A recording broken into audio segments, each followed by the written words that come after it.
Hello, everybody, and welcome back to the OC Gridiron Show, playoff edition, first round edition. Steve, this is an exciting part of the year. We got to the southern section, football playoffs. It's competitive equity. We got some really close games in these groupings, these pairings that have been all merged and put together in the most competitive way they can possibly be done with the Cal Preps power ratings. How are you feeling about? Are you ready for some exciting close games as could be coming our way? You know what? That's interesting you say that for the close games. And this is something that we should probably be letting people know about is that when they went to this competitive equity model, the number of blowouts in the first round reduced a lot. You don't have these 56-0 games. You're going to have a couple, but the overall, the margin of a victory isn't as crazy as it used to be in the first round. It's improved, closer games, just like you said, Dan. So yeah, I'm always looking forward to playoff time. It's a lot of fun. Watch these kids get after it, and so much on the line and so much joy when they win. But for a lot of these kids, this is the last football they're ever going to play. For most of them, yeah. And here's a chance to just have a blast and building those lifelong memories. It's going to be good stuff. Yeah, exactly. All right, Steve, well, let's talk about these competitive games. I think we got 5 really good ones to preview and predict. Want to start first in Division 4. And the theme you're going to see about how, I think is going to come out is how, closely matched these teams are. How about Trabuco Hills at Newport Harbor? Now, these teams actually played a very close game in 2022, last season. I think it was like 24 or 27-24 victory by the Sailors. Then they also have a common opponent that they played ultra tough close games a bit against this season. Trabuco lost by 2 points to Corona Del Mar. Newport Harbor beat Corona Del Mar by 1 point. So then there's a lot to like about this game. It's different now with at Newport Harbor this season with Jaden O'Neal playing so well, and I really like his group of receivers, which is pretty deep. You have Lamarque and Jordan Anderson, the Oregon commit, but there's some really good guys after that I could rattle off. And then you look at Trabuco Hills. They were the surprise winner in the CVU League. Handed San Juan Hills its only loss. Ran the ball really well in that game with the combination of Ryan Lucy and Taylor Bowie. Mustangs ran for almost 200 yards in that game. They're going to probably try to keep a high-powered offense. But who do you off the field? So who do you got in this one, Fryer? Newport Harbor. I like Newport Harbor. Jaden O'Neal's a really good quarterback. I was at a game at Los Al last year and transferred from Los Al to Newport. And I asked Ray Fenton, I go, who's this guy? He's just warming up. I go, my goodness, look at this guy throwing it. And he's come up to be that sort of player over there at Newport. I'm a big Josiah Lamarque guy, the receiver at Newport Harbor. Whenever I seen him play, that guy makes big plays. Good run after catch guy, really good hands, can make the twisting, turning catch as well. Trabuco's, like you say, they're going to try and control it, right? Keep it on Newport's hand. They got the running back and the running game to do it. Taylor Bowie's pretty good. The lefty quarterback, Jacob Perry's good. Good on D. They got a really good corner, Ryan Manda, over there at Trabuco. I think he's going to be a big time factor guy for this. But I think Newport Harbor's offense is going to be enough, going to do enough to score. What do you got? Yeah, I'm also picking the Sailors. I mean, they got third place in the Sunset League. They beat Corona Del Mar, their Back Bay rival, for the first time. Snapped a 10-game losing streak against CDM. They got a lot of momentum, and I think this will be a competitive game, though. I think I think Trabuco's done a really good job to win the league. They played a really good schedule too. So I think Coach Nolan has done an outstanding job there. I respect what Trabuco did with the schedule. Playing Tustin. They played they played Corona Del Mar. They played Tesoro. All non-league. I think they played Crean Lutheran and Huntington Beach. They played Crean Lutheran and beat them by 10. Yeah, I think they played a ton of playoff teams. Yeah. So they played Irvine. That was a close game. So Coach Nolan did a really good job. That should be a good game. So D7. And by the way, if you need a guy to catch a tarantula on the sideline, Coach Nolan could do that. I saw him do that. Man, okay. On the sidelines, we're not talking about some back trails and They actually had to Silverado stop Canyon the game. here. They had to stop the game. This is Trabuco Tesoro. They had to stop the game because there's a tarantula in the middle of the field. Man, you don't get that. You don't get that everywhere. You don't. That wasn't Black Star Canyon you're talking about. No, I wasn't doing a hike at Whiting or Laguna Coast or something like that, or Thomas Riley, man. I was right there at Tesoro High School. Okay, man. All right. But they are the Mustangs, not the tarantulas. All right. Let's go D7, Steve. This is another exciting game. El Dorado and Laguna Beach. Yes. Man, Laguna Beach, 9 straight they've won since dropping their opener. Second longest active streak in Orange County, behind a team we're going to be talking about here momentarily. But 9-1, and then you got El Dorado, the runner-up in the North Hills League. And these teams also, talk about that, these close range, close competitive matchups. Both these teams, Steve, have a common opponent in undefeated Chino. They both lost to Chino by 1 point. Oh my, come on. Look at these matchups. And, some of the things that's going on. I know you have some interesting news on El Dorado, but on Laguna Beach, it's Jackson Kolek as a, OC Offensive Player of the Year candidate, junior quarterback, recently committed to Washington. I think Washington's ranked like top 5 in the country right now, undefeated Huskies. That's where Jackson Kolek just committed. He's thrown for almost 3,000 yards, 41 touchdowns, 3 interceptions. And of course, he's got Reiner Swanson, the BYU commit, tight end, split him out at wide receiver, DN. I mean, Laguna Beach, Steve, we're talking about major Division I prospects. It's amazing what Coach Shanahan has got going there at Laguna Beach. But then Bento has been outstanding at quarterback for El Dorado. You got some news on a running back that's back that we're familiar with. What do you think about this game, Steve? Yeah, Reiner Swanson, what is he, 6'5", and he can run. And he's a matchup nightmare in the high school football level, So I think that's going to be a tough one for them. So I hate going against the rankings, but they're right next to each other. I think 24 is El Dorado, 25 is Laguna Beach. But at home and a passing game gives you a big advantage. You can play catch-up football. You can throw the football, and it's hard to replicate that level of throwing game in practice. As good as Nate Bento is, I'm a big Nate Bento fan of the El Dorado quarterback. Tough kid, good arm, throws better than some people might know. But I go with Laguna Beach in this one. El Dorado got a good boost. You were mentioning a running back came back, Isaiah Quintero, state champion wrestler guy. I guess it's a broken fibula. I think that's what Zach LaMotta told me. Coach Zach LaMotta of El Dorado told me the weekend. Fibula came back, ran for 90 yards and a couple touchdowns in the regular season finale against Esperanza.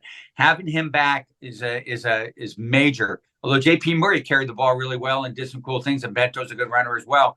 But I still think that Laguna Beach, that throwing game and at home, they're really good at home. Laguna Beach, who, they lost that game to Chino, you mentioned, season opener by 1 point, 27-26, Dan, have won 9 in a row since. I think they made 10. This one's interesting too, because I think El Dorado is going to be quite a bit bigger in the trenches, especially some of their offensive linemen. They'll be bigger than Laguna Beach. Laguna Beach is kind of used to this, but they are protecting they're protecting Jackson Kolek pretty well. That's one thing they do well.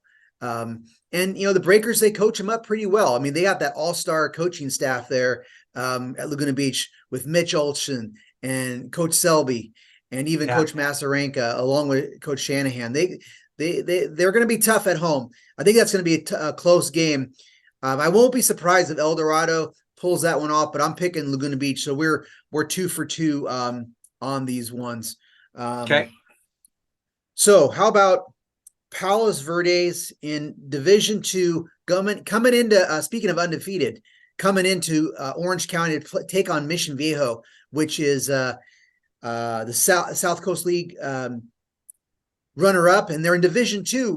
After being in Division I, pretty regularly as the South Coast League champ, but not this year. Diablos dropped down. narrowly. But here, this Palos Verdes team, Steve, is pretty familiar to Orange County because they beat Corona Del Mar. They beat Edison. They're coached by Guy Gardner, a former OC Coach of the Year. And they have a really good freshman quarterback in Rakowski is the kid's last name. Ryan, I believe it is. So, but, Mission, they lost to San Clemente, but I think they kind of gotten on track last couple weeks. And what I looked at, Steve, was last week against Capo, 52-6 win for the Diablos. The second half was 31-zip. That's a pretty good Capo Valley team. And, Mission, threw for 201 yards, passed for 204, no interceptions, and then they also got Hines Ward, the running back, going over 100 yards. That was his biggest game since the Long Beach Poly game, where he really had a strong game earlier in the season. So that was a positive sign. This is going to be a tough one, I think, for Diablos, but who do you got in this one?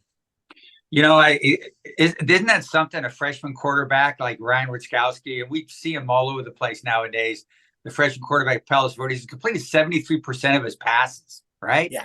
Got, 20-something touchdowns, I think. But they also run the ball pretty good over there at Palos Verdes. They average 173 team rushing yards a game. So it's pretty balanced. I'm going with Mission Viejo in this game. I really like their defensive backfield. I was very impressed by them when I've seen them play a couple times. Trey Tolmere back there, Dijon Lee Jr. back there. The guys are making plays on defense. They'll get you the ball in good field position, which could be the difference in this sort of game, right? So, and then, I don't like two quarterbacks, Dan. I just don't like it. But they're doing this over at Mission with Luke Fahey and Drayton Trudeau, and it's working. I hate it, but it's working. And every time I go, keep that guy in, then the new guy they put in just comes in and fires it, makes a big play. So, keep it going, Chad Johnson, man. Don't listen to some dumb sports writer, right? But I like Mission Viejo in this game. I think Luna San Clemente is no shame because San Clemente is really incredibly good here. So, I like Mission in this game at home. Yeah, I'm also picking Mission Viejo. So we're 3 for 3 on the agreement. One other defensive back, too, who's really good for Mission is their safety. Anderson is a really good player as well. Jake. So and Dak Matranga at linebacker, buddy. Yeah, they got some guys on defense. They're going to be tested. They're going to have to play well. This should be a good game. Guy Gardner, they seem to come down and play some OC teams pretty well. So, they're going to be a confident group looking to, show us that we're wrong. Yeah. All right, Steve, let's go to keep it with Division 2, which is also, just a great competitive division. How about this one? Los Al, Sunset League champion, playing host to Upland. Interesting team from the baseline, co-champion of the baseline, but they're you can almost say they're really kind of the champion of the baseline because in week 10 they upset Rancho Cucamonga 17-14 to earn a share of the league title with Rancho Cucamonga, and of course they got the head-to-head, so you could look at them. Hey, this is the number one team. This game's going to be on Friday. It's going to be at Westminster High School. Yes, and I've seen Upland. I went out I saw them play against Ville Park earlier this season. Ville Park went out to Upland and won that game with some physical ground attack. But I can tell you, Upland's got a real good quarterback. They have a lot of receivers. So Los Al is going to have to play really well. And I think it's going to be, I like Los. You just saw Los Al play against Edison. And I like Los Al's offensive line have all season. And I think they're going to have to continue to try to run it well with like Anthony League and Ibarra. Esparza is going to have to use his legs and maybe use that best tight end in the Orange County in Davion Mitchell. But what do you think about this game? Because Upland is a kind of a scary team right now, Steve. Mitchell didn't play last week. He's had a turf toe injury. Okay. So he didn't dress, but I think that he could have played if he absolutely had to. I think they felt pretty confident they were gonna be okay there. But I think Mitchell's good to go for this one. I like Alonzo Esparza. He's a tough dude, right? And then Jared Terry, you mentioned Ibarra. He's a tough guy, a rugby guy. Anthony League, really a lot of good speed over there. And then they got this nose tackle who I think is just incredible. Manoa Fauposa. Yeah. Oh, yeah. Sophomore, 310 pounds. Clogs it, can move. Once he gets through the line, he can move. He'll run down a quarterback if not going to run him down for 70 yards, but 7-yard spurt. But Fauposa going to get there. You mentioned Upland. They got a really good linebacker too, a guy named Donovan Brown, number 8, a guy that Los Al's got to know where he's at. But I like Los Al in this game. I think the offense looked really good when I saw him the other day, and if Mitchell can play, boy, he's a factor and a half. So I got Los Al in this one, Coach. What do you got, Dan? Yeah, Los Al, I'm going with the Griffins as well. They're the 6th seed. I think they'll be physical enough. To get the win, and then we'll see. And it's going to get interesting for where the Griffins go next. I mean, if they're going to play, like, I think it's either Sarah or Bishop Amat.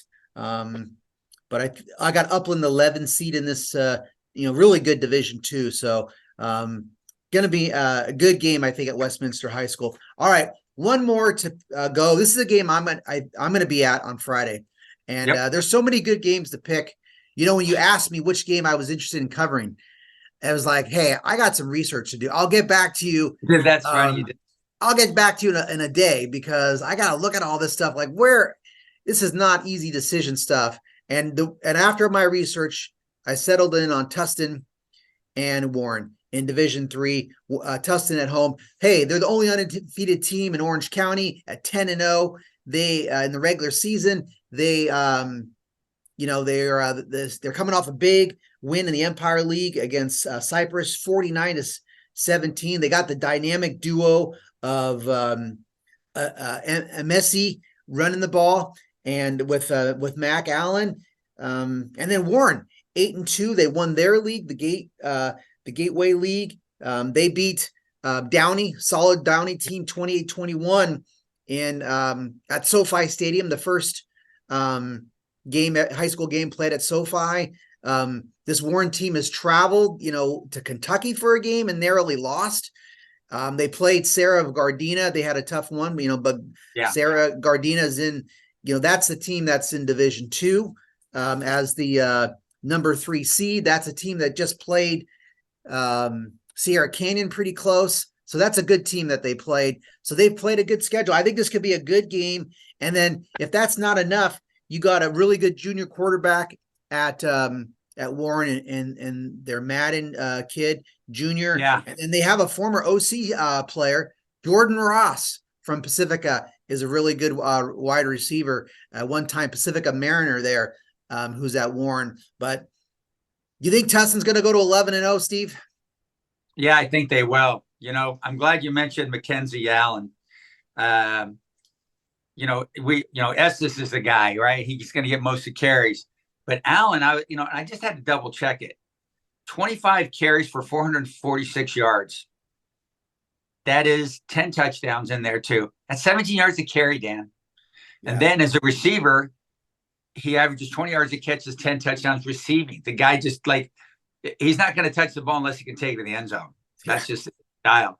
And you mentioned the quarterback, Madden Ayamaleva of Warren, pretty good guy, junior. 29 touchdowns against only 3 interceptions. Yeah. That guy's not making errors, Yeah. So it's a pretty good matchup. But I think Tustin, they're on a bit of a roll. Their offensive line play is fantastic. Sam Baker coaching those guys, the O-line, we have so many good offensive line coaches around here, don't we? It's like crazy.